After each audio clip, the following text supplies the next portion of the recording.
नमो अरिहन्ताणं नमो सिद्धाणं नमो आयरीयाणं नमो वज्झायाणं नमो लोये सव्वसाहुणं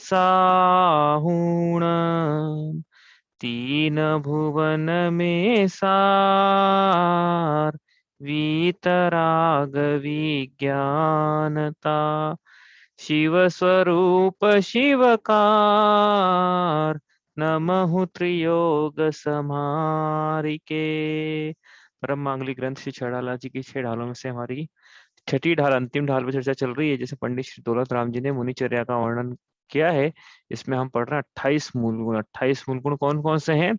5 महाव्रत, 5 समिति, उसके बाद 3 गुप्ती कि नहीं, इसके बाद पंचेंद्रिय जय, उसके बाद अब शेष आवश्यक 6 आवश्यक और 7 अन्य जिसकी कोई ग्रुपिंग नहीं करी है, इंडिविजुअली पढ़ना है हमको। इस प्रकार से 28 मूल गुण याद करना है।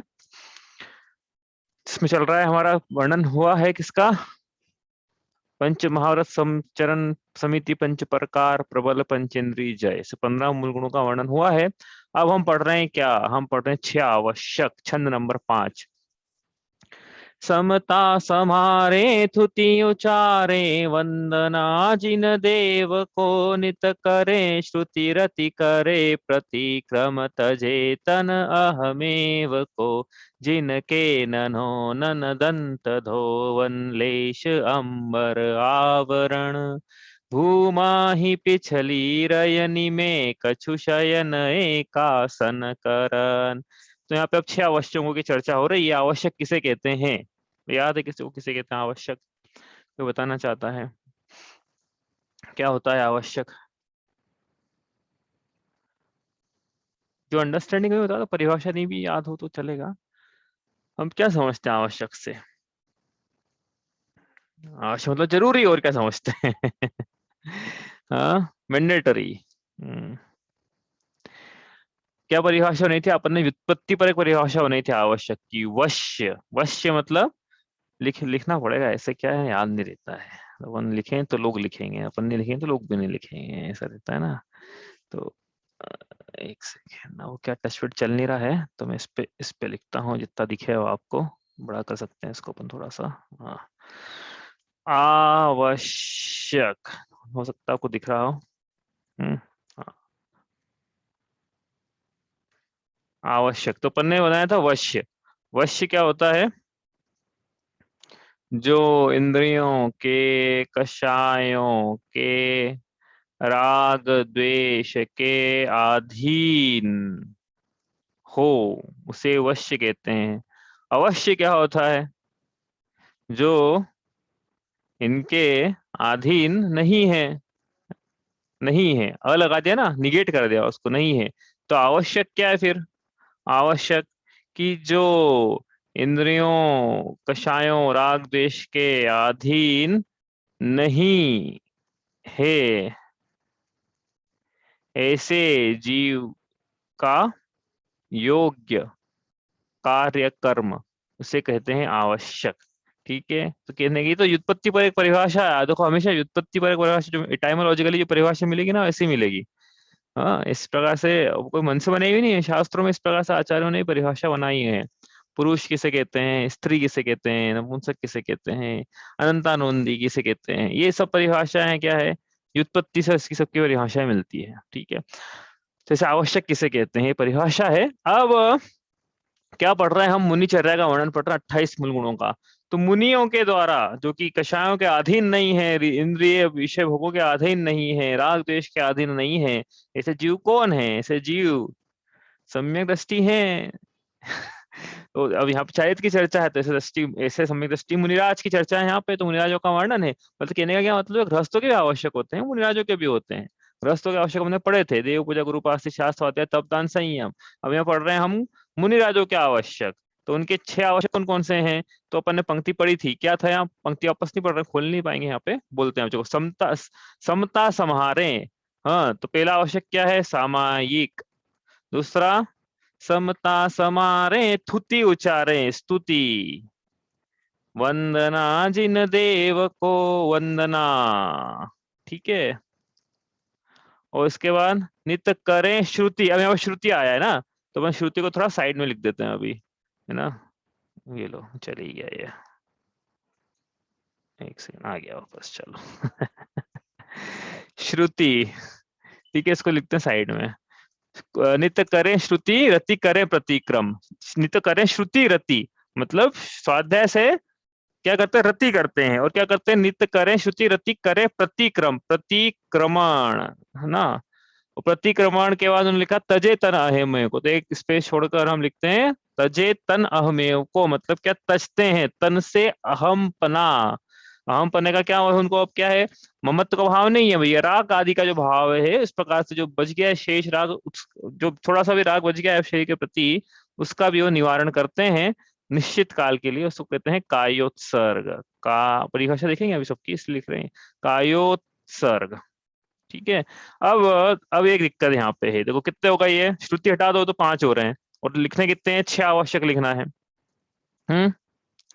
तो अब बताया था कि यहाँ पे तो छड़ालाकार ने श्रुति को आवश्यक के रूप में लिया है, लेकिन अन्य शास्त्रों में प्रत्याख्यान करके एक आवश्यक है। तो यहाँ पे छड़ाला में क्या करना है कि प्रत्याख्यान का प्रतिक्रमण में अंतर्भाव कर लेना, है ना। ऐसा नहीं कि गलत है, ऐसा नहीं है। वो पंडित दौलत राम जी को शास्त्र का आधार रहा होगा उस समय, उन्होंने प्रतिक्रमण में प्रत्याख्यान को अंतर्भाव कर लिया, श्रुति अलग से लिखा। कहते हैं ज्ञान ध्यान तपो रक्त, तो उन्होंने श्रुति अलग से लिखा, लेकिन हम यहाँ प्रत्याख्यान लिख रहे हैं अलग से, प्रत्याख्यान। ठीक है। तो श्रुति की चर्चा तो हमने ऐसे कर ली, बहुत बार स्वाध्याय करते हैं मुनिराज। कैसा उनके ऊपर के भी आया थे कि ये तो जिनागम है, जब भाषा समिति की चर्चा करी थी उनके वचन ही जिनवाणी है। तो ये इस प्रकार से 6 आवश्यक हैं, याद हो गए भैया 6 आवश्यक, जब मुनि बने तो ये 6 आवश्यक नित्य करने योग्य कार्य हैं। क्या है, वैसे जीव का योग्य कर्म, तो ये कर्म है सामायिक स्तुति वंदना, ये मुनिराज करते हैं, रोज करते हैं, प्रतिदिन करते हैं। प्रतिक्रमण प्रत्याख्यान काय रोज करना है। हाँ। अब देखते हैं कि ये क्या क्या होते हैं, परिभाषा क्या है इनकी, अब वो चलेगा। तो सामायिक किसे कहते हैं, सामायिक बताओ भैया किसे कहते हैं। पढ़ लिया था हम, सामायिक कहाँ पढ़ा था, ये तो याद है ना, कि ये भी याद नहीं कि सामायिक कहीं पढ़ के आ गए थे हम। कहाँ पढ़ा था हमने, शिक्षा व्रतों में पढ़ा था। पर्व चतुष्टय माह ही, इसके पहले पाप तज प्रोच्चत धरिये। हाँ, इसके पहले क्या पंक्ति थी, वहां पढ़ा था हमने इसको। धर उर समता भाव सदा सामायिक करिए। तो ये जो दूसरी प्रतिमाधारी है, इसके लिए लिखा है यहाँ पे, उसका सामायिक शिक्षा रथ, पहली प्रतिमाधारी भी कोई करना चाहिए, लेकिन उसका शिक्षा रथ के रूप में नहीं है वो। दूसरी प्रतिमाधारी से शिक्षा रथ के रूप में अनिवार्य करना ही है। वो तीसरी तो प्रतिमा का नाम ही सामायिक प्रतिमा है, वहां तो भैया कोई अतिचार नहीं चलेंगे, वहां तो कोई ऐसा छूट वूट नहीं चलेगी, ऐसा है। तो क्या है सामायिक, धर और समता भाव, अपने चित्त में समता का भाव धारण करना, यही सामायिक, ऐसा परिभाषा स्थूल रूप से है। सामायिक का मतलब समता भाव धारण करना। हाँ, सम एक, ऐसा भी इसका एक व्युत्पत्ति परक परिभाषा बनती है, लेकिन हमने एक और परिभाषा बनाई थी वहां पर सामायिक की। तो ये हम यहाँ चर्चा जो कर रहे हैं दूसरी प्रतिमाधारी की नहीं कर रहे हैं, यहाँ तो मुनिराजों की चर्चा चल रही है। वो तो हमने वहां पढ़ी सामायिक, ये बताया अभी तो हमने। तो क्या है सामायिक की परिभाषा, मेरे को लिखना था। राग द्वेष की भी क्या मतलब, ऐसा पढ़ के बताओ। इसका रिवीजन नहीं हो, ऐसा पढ़ते चले जाएंगे हम, रिवीजन नहीं होगा तो कोई याद करे, तो हमको सबको रिवीजन करना पड़ता है। अब ये मत सोचो कि हमारे किसी की बुद्धि इतनी तीक्ष्ण हम लोगों में से कि बिना रिवीजन के याद हो जाए। कुछ नहीं होता है। एक बार में रोटी बनाना नहीं आई थी, एक बार में गाड़ी चलाना नहीं आई थी, बार बार घिसा था उसको, अनार का लिखने के लिए बार बार घिसा था अपन ने, पूरी किताब भर दी थी। मैंने स्टेनो सीखी थी जब मैं था ना 9 6 7 में था, थोड़ा बहुत स्टेनो सीखी थी, कांपे भर दी थी स्टेनो की, तब भी नहीं आई हालांकि मेरे को। तो एक बार में थोड़ी आता है कोई। राग देश की निवृत्ति के लिए आ, आत्मा में मध्यस्थ, हाँ कोई बोलना चाहता है मध्यस्थ। नहीं, आपने बोल ही दिया आप तो। राग द्वेष की निवृत्ति के लिए आत्मा में मध्यस्थ भाव के लिए उपयोग की प्रवृत्ति ही प्रयोजन है, जिसका, ये परिभाषा है पूरी सामायिक की। हाँ, राग द्वेष क्यों, ऐसा क्यों लगाया, वो प्रयोजन है जिसका, कि वो प्रत्यय ऐसा लगा ना, प्रत्यय के अनुसार परिभाषा बनाई ये पूरी, प्रत्यय लगा हुआ उसमें। सम प्लस अय प्लस एक प्रत्यय है उसमें, कौन सा प्रत्यय नाम नहीं पता मुझे, एक प्रत्यय नहीं है कोई और है, मतलब आप बोलोगे एक लगा हुआ है वो एक, दोनों बोल रहे हैं अपनी भाषा में लेकिन वो प्रत्यय कुछ और रहता है वहां पे। तो राग द्वेष की निवृत्ति के लिए आत्मा में मध्यस्थ भाव के लिए उपयोग की प्रवृत्ति ही है प्रयोजन, जिसका उसका नाम है सामायिक। परिभाषा पहले लिखें कि एक एक कर लें, पहले पहले परिभाषा लिख लेते हैं ताकि आपको दो बार रिवीजन हो जाएगा। ठीक है। स्तुति, स्तुति मतलब क्या है, स्तुति भी लिखा है वंदना भी लिखा है। अब स्तुति और वंदना में क्या है, ये स्तुति भी किसका है, उन्होंने लिखा ना स्तुति करें जिन देव की, वंदना करें जिन देव की, तो दोनों ही जिनेंद्र भगवान की। तो लेकिन अंतर क्या है फिर, कि जो स्तुति है वो भी गुणानुवाद है, वंदना है वो भी भगवान का गुणानुवाद है, पूजा आदि ये सब क्या है, पूजा आराधना पाठ स्तुति ये सब भगवान का गुणानुवाद है कि भगवान आप कितने श्रेष्ठ हैं, हम आपके आभारी हैं और हम स्वयं आपके जैसा बनना चाहते हैं, आपके द्वारा बतलाया गया मार्ग पे चल के हम आपके जैसा बनना चाहते हैं, आपने मार्ग बतलाया है, आपने हम पे उपकार किया है, हम आप कृतज्ञ हैं, ऐसा भगवान के सामने उनका गुणानुवाद है, वो है पूजा, वो है स्तुति, वो है वंदना। हाँ, भगवान के गुणों का बखान करना, पूजा में यही किया जाता है, भगवान के गुणों का बखान किया जाता है। जो श्रेष्ठ पुरुष है उसके ही गीत गाए जाते हैं। जैसे किसी को पैसा अच्छा लगता है तो पैसा ही गीत गाएगा 24 घंटे। हैं? किसी को खाना अच्छा लगता है भोजन, तो भोजन के गीत गाएगा। टीवी अच्छी लगती है टीवी के गीत गाए, मतलब मूवीज वगैरह, एक्टर एक्टर जो फिल्मी सितारे हैं, भगवान अच्छे लगते तो भगवान के गीत गाए जा रहे हैं, उसको कहते हैं पूजा। तो यहाँ लिखा है स्तुति, पूजा तो लिखा ही नहीं लेकिन, और मतलब कैसी बात है, देखो श्रावकों के लिए आवश्यक लिखा है देव पूजा, और यहाँ क्या है कि आपको आपको पूजा करने की जरूरत नहीं है, स्तुति और वंदना लिखा है।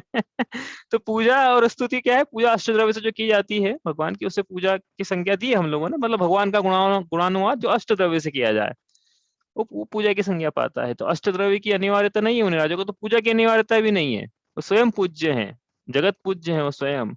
हम्म। लेकिन जिनेंद्र भगवान के सामने उनकी स्तुति उनकी वंदना करते हैं, वो सामने नहीं भी हो तो भी करते हैं। तो क्या है स्तुति और क्या है वंदना, तो बड़ा आसान है। क्या है स्तुति,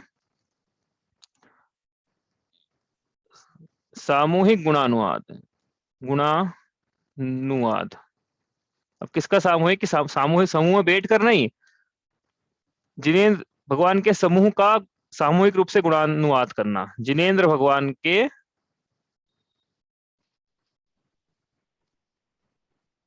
समूह का।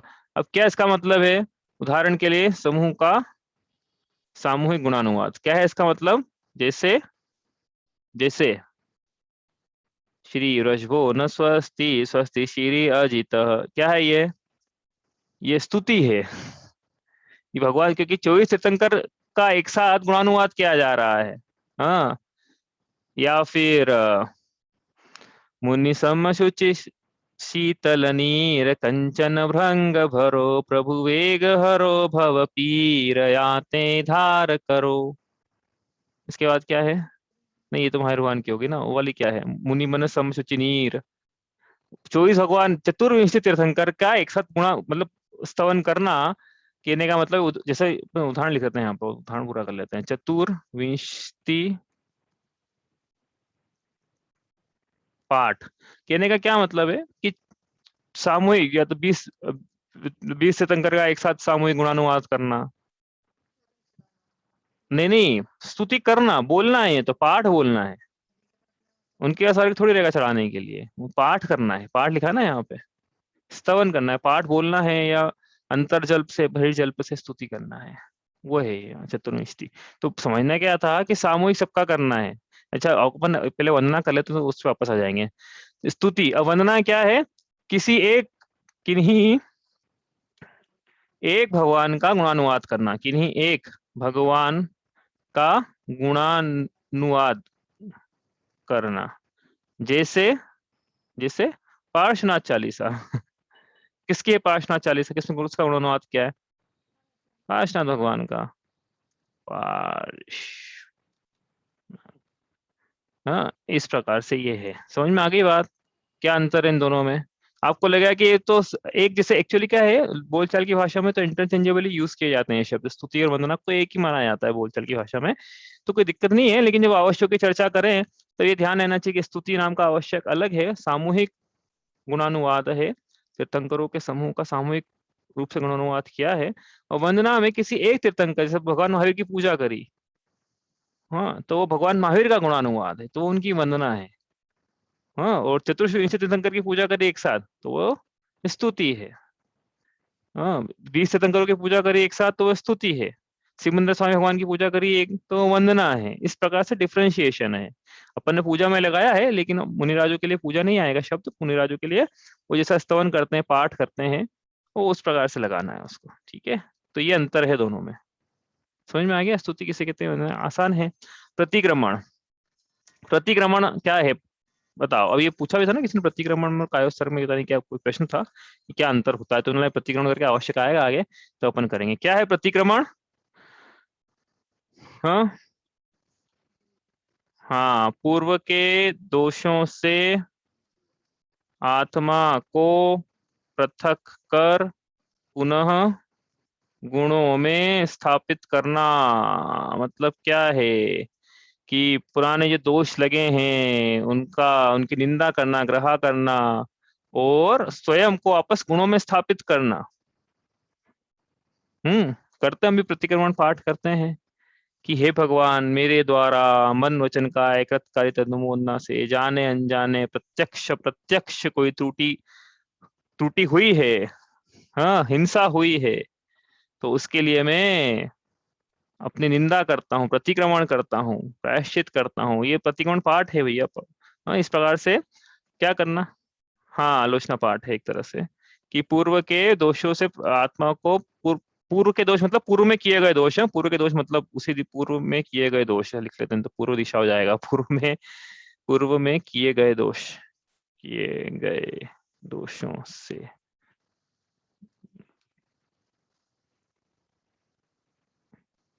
हम्म, ठीक है, ये प्रतिक्रमण है।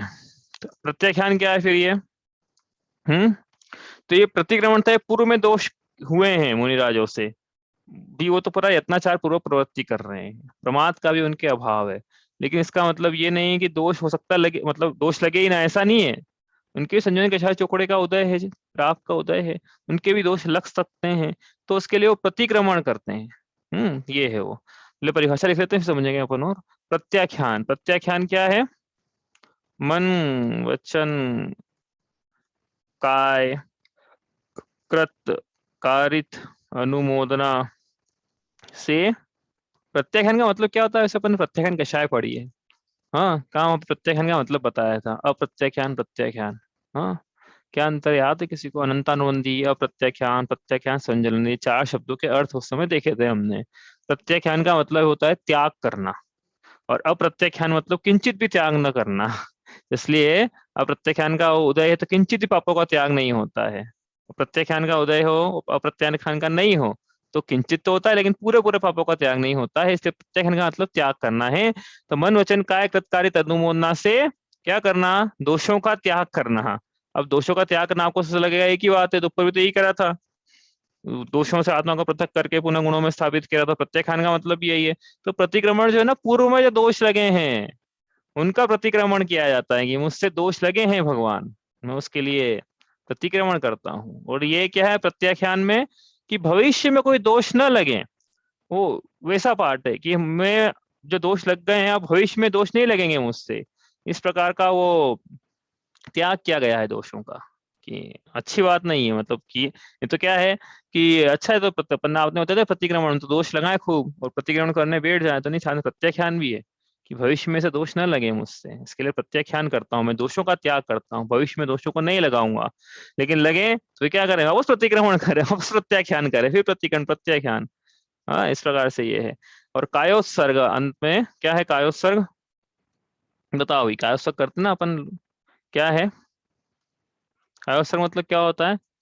मैं वहां अपन गए थे एक बार, आपको याद होगा, सब अपन जितने भी बैठे सब गए थे। अपन कहाँ गए थे? पोन्नूर मलाई, पोन्नूर मलाई में अभिषेक किया था ना, तो अभिषेक करे कायोत्सर्ग करना था वहां पे। तो वो जो अभिषेक करे थे उन्होंने क्या बताया? अब उनको हिंदी बोलते आती नहीं, तमिलियन थे वो, तो वो यूं बताते ये करना है। इसका मतलब कायोत्सर्ग।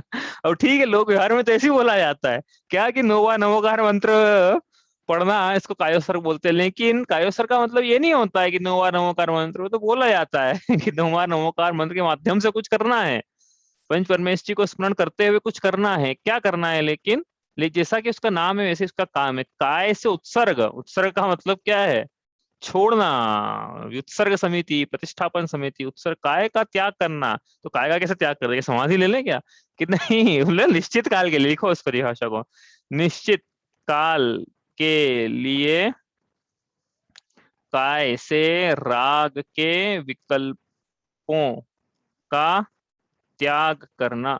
ये परिभाषा है कायोत्सर्ग की, कि काय से जो भी अभी बच्चे को परिणाम मुनिराजों के पाए जा रहे हैं, उसका कुछ निश्चित काल के लिए। अब काय से भी हम, काय की प्रवृत्ति से भी हम क्या करते हैं, निवृत्ति लेते हैं, कोई किसी प्रकार की काय की चेष्टा नहीं करेंगे, तो काय से उत्सर्ग करते हैं। ममत्व परिणामों का त्याग भी लिख सकते हो आप, लेकिन ममत्व का मतलब से यहाँ पे क्या लगाना, चारित्र मुंह से लगाना है, दर्शन मुंह से मत लगाना। इस प्रकार से 6 आवश्यकों की परिभाषा लिखी अभी तो हमने। अब हम समझते हैं कि क्या क्या होते हैं ये। तो सबसे पहले है सामायिक, ठीक है। अब आपको कोई प्रश्न हो तो अब पूछना, आप एक एक करके पूछे, चल रहा है ना इसमें। सामायिक क्या है, यहाँ लिखा है, देखो अपन ने जो वहां प्रसंग लिया था ना, कि धर और समता भाव तथा सामायिक करिए, तो वहां पे ही बतलाया था कि ये मुनिराज जो हैं, मुनि बनना है ना इसको, दूसरी प्रतिमाधारी को, तो उसका अभ्यास कर रहा है कि मुनिराज को सामायिक आवश्यक है। देखो समझ में आया ना, मुनिराजों को सामायिक आवश्यक है, इसलिए वो सामायिक का अभ्यास तो उसने वही कर लिया था शिक्षा व्रत में। हाँ, और वहां पे फिर अपन ने बताया था कि मुनिराजों, तो मुनिराज तो क्या है, समता भाव है ना, मध्यस्थ लिखा है वहाँ पे, मध्यस्थ भाव मतलब समता भाव। तो समता भाव के लिए मुनिराज 24 घंटे प्रयासरत, 24 घंटे उनके समता के भाव हैं, वो तो 24 घंटे ही सामायिक में रहते हैं, हर समय मुनिराज समता भाव धारण करते हैं। समता की पंक्ति आएगी इसमें, समता की पंक्ति आएगी, असी प्रहारन अर्घ प्रहारन में सदा समता धरन, ऐसे होते हैं मुनिराज। तो वो तो अपन उस पंक्ति में वापस करेंगे, समता भाव का विस्तार से अर्थ वहां पे वापस करेंगे, लेकिन कहने का क्या मतलब है कि अबुद्धि पूर्वक तो मुनिराज हमेशा ही सामायिक में समता भाव में रहते हैं। कैसे प्रसंग आ जाए, कैसे ही शीत उष्ण, कुछ भी प्रसंग आ जाए, सामायिक में रहते हैं। तो ये अबुद्धि पूर्वक सामायिक में तो 24 घंटे रहते हैं, लेकिन यहाँ पे वो सामायिक नहीं लिखी है। यहाँ पे जो सामायिक लिखी है वो बुद्धिपूर्वक सामायिक आवश्यक है, नहीं तो यदि अबुद्धिपूर्वक होता तो फिर उसका आवश्यक नहीं लिखना पड़ता, वो तो है ना बाय डिफॉल्ट, उसको क्या लिखना, फिर वो तो कर हो भाई आप है, तो अलग से जो करना है, कर्म कार्य करना है, वो इसका वर्णन किया है। तो बुद्धिपूर्वक जो सामायिक की जाती है मुनिराजों के द्वारा, वो लिखी है।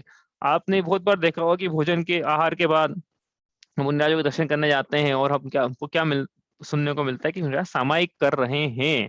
मुनिराजों के आवश्यक है सामायिक, उनको आनंद आता है आत्मा के अनुभव में, मध्यस्थता में, समता भाव में, उनके वैसे ही आनंद आता है। तो ये मुनिराज सामायिक करते हैं। अब ये सामायिक की क्या विधि वगैरह तो हमने वहां पढ़ ली थी, लेकिन अब मुनिराजों के लिए क्या विशेष है कि मुनिराज जितने भी संध्या काल हैं उन सब में सामायिक करते हैं। संध्या काल तो एक ही होता है, एक नहीं होता। संध्या काल मतलब संधि, मतलब ट्रांजिशन पीरियड, एक से दूसरे का जो मिलाप हो तो उसको संधि बोलते हैं, वो संध्या काल है। तो मॉर्निंग में, मतलब सुबह सुबह, रात जा रही है, सुबह आ रही है, संध्या काल, सुबह का काल मान लो सुबह 6 बजे, एक स्थूल रूप से सुबह 6 बजे का सामायिक का काल। फिर अब सुबह जा रही है, दोपहर आ रही है, मतलब दिन की 12 बजे, आहार के बाद हो गया टाइम सामायिक का। फिर अब दोपहर जा रही है और रात आ रही है, जिसको हम संध्या बोलते ही हैं, अप्रोक्सीमेटली शाम के 6 बजे का। और अब संध्या जा रही है, रात आ रही है, मतलब रात की 12 बजे। इस प्रकार 4 संध्या कालों में मुनिराज सामायिक, बुद्धिपूर्वक सामायिक करते हैं। बुद्धिपूर्वक क्या करते हैं, जो सामायिक की विधि पहले बताई थी उस प्रकार से सामायिक समता भाव धारण करते हैं। पद्मासन में, खड़गासन में, किसे भी बुद्धिपूर्वक सामायिक करते हैं, आवश्यक है। मुनिराजों की चर्या है ना, आपको लगता है कि बड़े फ्री रहते हैं, उनका बिल्कुल समय नहीं रहता है। ऐसे आप देख लो ना, आवश्यक है यहाँ पे 1 घंटे का मिनिमम एक काल मान लेना, तो 4 घंटे सामायिक का काल हो गया मुनिराजों का, इस अपेक्षा से है। अब उनको लगते हैं कि अपन बिजी चल रहे हैं हैं मुनि मुनिराजों के पास उपयोग नहीं भटक जाए, आत्मा से बाहर उपयोग कहीं नहीं चला जाए, इसलिए बिल्कुल मुनिराजों की चर्या ऐसी है कि समय शेड्यूल उनका टाइट है बहुत। इसलिए फालतू के काम लेके नहीं जाना उनके पास में। चलो आगे चल रहे हैं अपन। स्तुति क्या है? स्तुति तो जैसा बताया, अब स्तुति वंदना साथ में करते हैं कि स्तुति क्या है, अभी जैसा बताया वही है, बस आपको पूछा तो पूछ लो। इसमें एक साथ सामूहिक धर्म का गुणानुवाद करना वो स्तुति है, और एक की वंदना करना भगवान महावीर का जो मोह माया मान मत्सर मदन मर्दन वीर है, इस प्रकार की स्तुति है वो करना, वो एक है। सिर्फ महावीर भगवान की नहीं, कोई भी एक तीर्थंकर भगवान की गुणानुवाद करना वो वंदना है। प्रतिक्रमण, अब प्रतिक्रमण अभी बताया जैसे वही है। प्रतिक्रमण क्या है? प्रतिक्रमण कि पूर्व में कोई दोष लगे हैं, लगे होंगे, क्या लगे ही है ना वो तो भाई, ऐसा नहीं है कि भाई मुनिराज है तो दोष नहीं लगेंगे। अरे हाँ, तो हमारे तो हम क्या, हम भी हमारे लिए भी है प्रतिक्रमण। तो हम हम मंदिर जाके क्या प्रतिक्रमण करें कि हे भगवान, यदि कोई दोष लगे हों तो मैं आपसे क्षमा याचना करता हूँ, यदि कोई दोष लगे हों। अरे भैया यदि क्या होता है, तुम्हारे महाव्रत थोड़ी हो गए दोष नहीं लगेंगे हैं? अणुव्रत भी नहीं है अभी तो दोष तो लगे ही ना। यदि क्या होता है, तो मुनिराज भी हैं और यद्यपि महाव्रत के धारी हैं, लेकिन प्रमाद के कारण दोष लगे हैं, उसके कारण हम क्या करते हैं, आपसे क्षमा याचना करते हैं। किससे क्षमा याचना चल रही है? भगवान से चल रही है। क्यों भैया, भगवान से क्यों कर रहे हो क्षमा याचना? जिनके प्रति दोष लगे हैं, जिन जीवों की विराधना करी है, उनसे मांगो क्षमा। एक इंद्रिय आदि प्राणी की हिंसा करिए ना। हाँ हाँ, एक इंद्रिय प्राणिक आदि की यदि मैंने हिंसा की हो, शुद्ध हृदय से कहता हूँ वह निष्फल हो दुष्कृत्य। किससे बोलो दुष्कृत्य? प्रभो तो अब कोई प्रश्न उठा सकता है यहाँ पे कि भैया जिनके प्रति अपराध हुए हैं क्षमा उनसे मांगना चाहिए, भगवान से क्यों क्षमा मांग रहे हो आप? हाँ, भगवान से थोड़ी, आपके भगवान के प्रति थोड़ी अपराध हुए हैं आपके। हाँ, वो एक इंद्रिय से आके क्षमा मांगो, दो इंद्रिय विकलत त्रय या कोई संगी पंचेंद्रिय के भी प्रति अपराध हुआ तो क्षमा तो उनसे मांगना चाहिए। तो क्या उत्तर है ये इसका? हम्म। हाँ कि भैया, हाँ कि भैया उस जितने भी जीव है ना, सबके नायक भगवान ही तो है। इसलिए जब राजा से प्रजा क्षमा मांग ली, अब जैसे कोई अपराधी है, राष्ट्रपति से क्षमा मांगता है, वो जिसको क्षमा चाहिए ना, तो किससे क्षमा मांगे? एक एक से जाके क्षमा मांगेगा क्या? वो जो राष्ट्रपति ने क्षमा कर दिया ना, उसको लिख दिया, आपको पता ही है ना, सब विधान में फांसी की सजा टालने का राष्ट्रपति को अधिकार है। तो एक जो राष्ट्र के प्रति से मांग ली, राष्ट्रपति से मांग लिया, सबसे मांग ली, राष्ट्र से मांग ली, एमनेस्टी मिल गई, जनरल पार्डन मिल गया। तो ये इस प्रकार से जो जीवों के नायक हैं उनसे क्षमा मांग ली, तो इसका मतलब है सब जीवों से क्षमा मांग ली, क्योंकि इन सबके नायक भगवान स्वयं हैं। ठीक है, इसी प्रकार ये हो गया प्रतिक्रमण। प्रत्याख्यान, प्रत्याख्यान जैसा बताया अभी क्या है, दोषों का त्याग करना है कि भविष्य में से दोष न लगे अब मुझसे, उसके प्रति मैं सजग रहूं। अतीत में लगे हैं वो मेरा प्रमाद था, लेकिन भविष्य में न लगे उसके लिए मैं यत्नाचार पूर्वक प्रवृत्ति करूंगा, लगने नहीं दूंगा अतिचारों को, दोषों को। ऐसा नहीं है कि जो एक्चुअली क्या है, शुद्धि का भाव आता है एक तरह से कि भविष्य भगवान जो अभी तक हुआ है उसके लिए मैं क्षमा मांगता हूँ, क्षमा प्रार्थी हूँ, लेकिन वो मेरी पर्याय थी, अशुद्ध पर्याय थी, मेरा प्रमाद था, वो जा चुका है। हाँ, अब मैं उससे पृथक हो चुका हूँ। ऊपर लिखा है ना, देखो प्रतिक्रमण में लिखा भी है, पूर्व में किए हुए दोषों से आत्मा को पृथक करना। क्या उन दोषों से मेरी आत्मा पृथक हो गया है? वो पर्याय तो निकल गई है। हाँ, अब ये वर्तमान पर्याय में पूर्व पर्याय का अभाव हो चुका है हाँ, तो इसका क्या है, शुद्धि के भाव आते हैं ऐसा करके। नहीं तो क्या है कि गिल्टी का भाव यदि हमेशा बने रहे, तो भाई एक बार तो हो ही गया है, बार बार हो जाए तो क्या फर्क पड़ता है कि नहीं, वो एक बार हो गया ना, उसके लिए क्षमा मांग लिया अब आपने, और आप शुद्ध हो चुके हो, और वापस मत करना। लेकिन ये ऐसे भाव हैं। ठीक है, ऐसा करके फिर अब वापस न करना, इसके लिए प्रत्याख्यान करना पड़ता है ना, कि प्रत्याख्यान की आगे नहीं करूंगा, मैं आगे ऐसे भाव नहीं करूंगा, आगे ऐसा प्रमाद नहीं करूंगा, जो भी चर्या में दोष लगा है मैं उसके प्रति सजग रहूंगा, यत्नाचार पूर्वक प्रवृत्ति करूंगा। अंत में फिर लिखा है, कायोत्सर्ग की निश्चय काल के लिए क्या करते हैं, काय से राग के विकल्पों का त्याग करते हैं, 6 आवश्यक है। अब इसमें आप देखो तो हो क्या रहा है, हो क्या रहा है, चारित्र मतलब क्या, अपन को क्या लगता है चारित्र मतलब शरीर की प्रवृत्ति है, शरीर से कुछ करना है, लेकिन ऐसा कुछ नहीं हो रहा है यहाँ पे। यहाँ पे क्या हो रहा है, आप ध्यान से देखोगे ना, तो यहाँ से जीव जो है आत्मा की तरफ जा रहा है एक एक करके।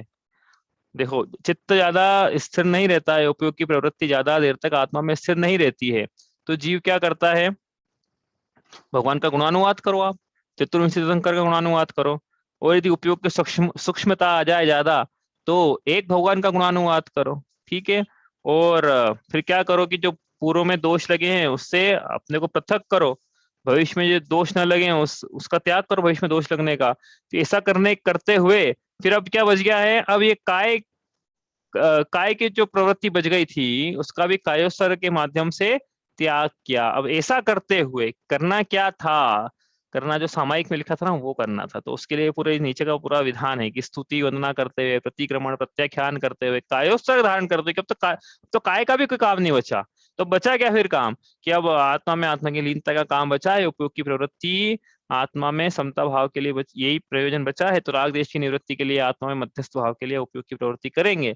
ये है सामायिक। इस प्रकार से तो सामायिक ही प्रयोजन है। आप उपयोग के उपयोग में प्रवृत्ति ये प्रयोजन है, उसके लिए 6 आवश्यक है।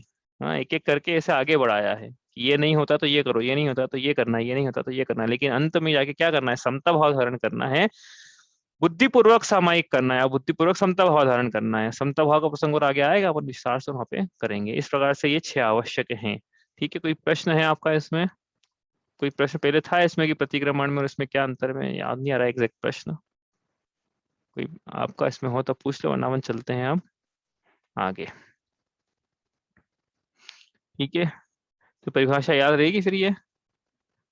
अब ये जिनके भी है, मैंने बताया था जिनको भी बोलना है, वो आप चाहे तो 6 आवश्यक पे इस प्रकार से आधा घंटा बोलना है आपको। 6 है, एक पे 5-5, 6 25 एक पे 5-5 मिनट बोलें आप। अभ्यास करें बोलने का, घर में एक बार प्रैक्टिस कर लें। और यहाँ पे भी देख के बोलना है तो देख के भी बोले, लेकिन ऐसा बिल्कुल ऐसा पढ़ के नहीं बोलना है। देख के बोलना का मतलब ये समझाते हुए बोलना है। ऐसा नहीं कि आपने पढ़ लिया लिख लिया और पढ़ते गए आप भाषण की तरह, ऐसा नहीं, समझाते हुए बोलना है, क्योंकि जैसे कुछ समझा रहे हो आप, इस प्रकार से बोलना है इसको। ठीक है, चलो ये हो गए 6 आवश्यक। अब यहाँ से चलते हैं कहाँ आगे। 6 आवश्यक के बाद अब क्या है अगला, तो अपन ने चार्ट तो खुलेगा नहीं, इसमें खोला नहीं मैंने आज, एक सेकंड खोलता हूँ मैं। अपन ने 28 मूल गुण के लिए बनाया था एक फ्लो, एक चार्ट बनाया था अपन ने। उसमें देखते हैं अपन कहाँ पहुंच गए हैं। एक सेकंड खुल रहा है।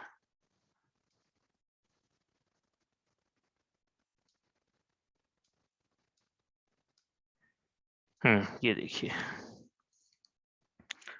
तो 28 मूल गुण में 5 महावरत हो गए, 5 समिति हो गई, 5 इंद्रिय जय, 6 आवश्यक। अब बचे हैं क्या, 7 शेष मूल गुण। कितने हो गए, 5 महावरत, 5 समिति 10, पंचेंद्रिय जय 15, 15 और 6 आवश्यक मिला के 21। टोटल कितने थे, 28। 28 में से 21 गए तो कितने बचे, 7। अभी तो बता, तो 28 में से 1 गए तो 0 बचे। आज बोल रहा 28 में से 7 गए तो 21 बचे। तो 7 शेष गुण पढ़ना बाकी है, तो 28 गुणों का वर्णन यहाँ पे पूरा होगा। अब हम पढ़ते हैं अन्य 7 शेष, जिनको कहीं एक कैटेगरी में नहीं डाला है, ऐसे मूल गुण। हाँ, अब ये भी मूल गुण अपन ने बहुत से लोगों, जब हमने पीलिया पढ़ा था तो हमको बड़ा वो हुआ था कि अरे ये भी ऐसा भी है क्या, पता नहीं था। वो सभी सभी पीलिया पढ़ा था तो ऐसे लगता है कि अरे ये भी है क्या। हाँ, हमको तो क्या नग्नता ही दिखती है बस। हाँ, पिच्छी काउंडल दिखते हैं बस। जगत के जीवों को क्या दिखता है, ये दिखता है बस। बाकी और भी देखो क्या क्या चीजें हैं। अब पढ़ते हैं अपन। तो पढ़ तो ली थी लाइन, आगे की नीचे के 2 चरण वापस पढ़ते हैं, और आगे के चरण पढ़ सकते हैं क्या, कहाँ तक देखता हूँ मैं। हाँ, नीचे के 2 और इधर के 2, इधर के 2, ऐसा पढ़ते हैं चलो। जिनके ननो नन दंत धोवन लेश अंबर आवरण भूमा ही पिछली रयनि में कछु शयन एकासन करन एक बार दिन में ले आहार खड़े अलप निज पान में कच लोच करत न डरत परिशह यो लगे निज ध्यान में। यूं लगे निज ध्यान में, ये इस प्रकार से 28 मूल गुण है। हाँ, ये बड़ा सुंदर विवेचन है ना, मुनिराजों की चर्या का बड़ा सुंदर विवेचन। इसमें क्या है, तो जिनके न होना, इसको पहले सामान्य रूप से समझ लेते हैं क्या लिखना है। 7 मूल गुण, अब आज तो टाइम नहीं बचा अपना लिखने का, कल लिस्ट बनाएंगे इसकी कि 7 कौन कौन से। आज तो नाम पढ़ लेते हैं। जिनके न होन, जिनके नहोन मतलब नहाने का, स्नान का, जिनके स्नान का त्याग है, ऐसा अस्नान नाम का मूल गुण मुनिराज जल से स्नान नहीं करते हैं। जल से तो क्या दूसरी चीज से स्नान कर लेते हैं क्या, वो अपन तो प्रसंग नहीं है अपना। जल से स्नान तो नहीं करते हैं। हाँ, अनलेस प्रायश्चित दिया जाए मुनिराजों को कोई आचार्य द्वारा, तो अलग बात है, लेकिन जल से स्नान नहीं करते मुनिराज। मतलब स्नान नहीं करते हैं। दूसरा वन करेंगे इसको अपन विस्तार से, हाँ हाँ, इसको अपन विस्तार से कल करेंगे, और क्या है स्नान क्यों नहीं करना, क्या है क्या। तो अपन अभी नाम पढ़ लेते हैं जिनके, और इनके इसके बाद लगाना जिनके न दंत धोवन, जिनके सुबह सुबह उठ के दांत मांजने का, दांत धोने का त्याग है। मुंजाज दांतों को चमकाते नहीं हैं। अब जितना भी धोना आपने, और ऐसे कैसे बोले हम तो धोते हुए देखा आहार के बाद में, तो वहां पे प्रयोजन दांत चमकाने का नहीं है, वो आहार का कण यदि रह जाएगा तो जीवों की उत्पत्ति होगी, वो प्रयोजन रहता है। हाँ, हमारा प्रयोजन अलग है, उनका प्रयोजन अलग है। तो ये इनके क्या है, इस प्रकार का अदंत धोवन नाम का मूल गुण है। तीसरा, अब आई बात जिस, जो दिखता है वो हमारा आया है, जिन न लेश अंबर आवरण, जिनके लेश मात्र भी, अंबर मतलब, अंबर मतलब दिगंबरों, बताओ अंबर मतलब। अरे, अंबर का मतलब क्या होता है रे, क्या है, किससे, तो बड़ा आसान प्रश्न है तो। अब ये तो बताना पड़ेगा आपको, मैं रुक रहा हूँ यहाँ पे, चलो कौन बताएगा। नीचे लिखा है क्या? हाँ बताओ, कोई बताना चाहता है क्या? आवाज नहीं आ रही किसी की। हाँ आप बोलो ना, आपकी आवाज नहीं आ रही है, क्या बोलना है? खड़खड़ की आवाज ही आ रही है, आपकी नहीं आ रही है। नहीं आ रही, आपने अनम्यूट, हाँ बोलो। वस्त्रवाना। हाँ, अंबर का मतलब वस्त्र होता है भाई, ये तो सीधी सी बात है। हैं? नीलांबर, पीतांबर, श्वेतांबर, दिगंबर, हाँ वस्त्र, वस्त्रों के माध्यम से भेदे हैं सब। तो जिनके न लेश अंबर आवरण, जिनके लेश मात्र भी वस्त्र का आवरण नहीं होता है, ऐसे होते हैं कौन? दिगंबर मुनिराज। अब पुनः दिगंबर, जिन्होंने दिशाओं को अपना आवरण बनाया हुआ है, सम्यक दर्शन ज्ञान चारित्र, इसको अपना आवरण बना के रखा हुआ है। ऐसे ऐसे होते हैं, मतलब क्या है? तीसरा मूल गुण नग्नता या अचेलकता। आगे पढ़ते हैं अभी, समय कम है थोड़ा। भूमाही पिछली रयनी में कछु शयन एकासन करन, भू मतलब भूमाही मतलब भू पर, पिछली रयनी मतलब पिछली रात्रि में, कछु शयन मतलब कुछ देर के लिए, एकासन शयन करते हैं, एक आसन में शयन करते हैं, मतलब एक करवट भूमि शयन, ये है अगला मूल गुण। या कहेंगे भूमि शयन भी लिखा हुआ है, लेकिन एक करवट, करवट नहीं बदलते हैं। ऐसे कैसे करवट नहीं बदलते, हमने देखा करवट बदलते हैं, वो देखेंगे अपन कैसे बदलते हैं फिर। आगे चलते हैं अभी तो। एक बार दिन में ले आहार, जिनके एक बार ही दिन में आहार लेते हैं, खड़े अल्प निज पान में, खड़े खड़े अल्प निज पान में एक भुक्ति भोजन जो करते हैं, ऐसे होते हैं मुनिराज। कंच लोच करत, जिनके केश लोच पाया जाता है, और इस प्रकार होगा ये। अब ये आगे जो लिखा, न डरे तो परिचय वो लगे ध्यान में, अपन आगे करेंगे अपन तो। ये मतलब 7 शेष मूल गुण तो यहाँ पे हो गए, ठीक है, इतने ही करते हैं, एक एक करके करेंगे, बड़ा इंटरेस्टिंग प्रकरण है ये भी।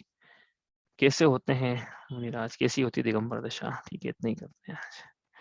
अरिहंत सिद्ध सूरी उपाध्याय साधु सभी, अर्थ के प्रकाशी मांगलिक उपकारी हैं, तीन को स्वरूप जानी रागते भई जो भक्ति, काय को नमाय स्तुति ओ।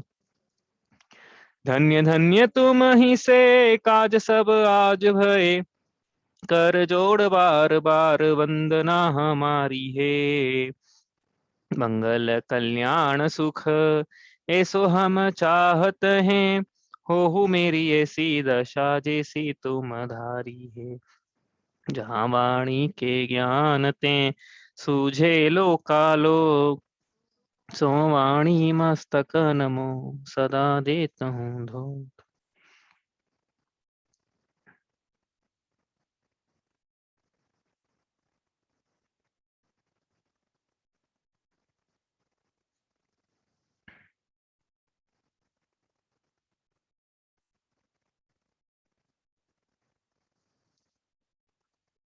जय जिनेन्द्र।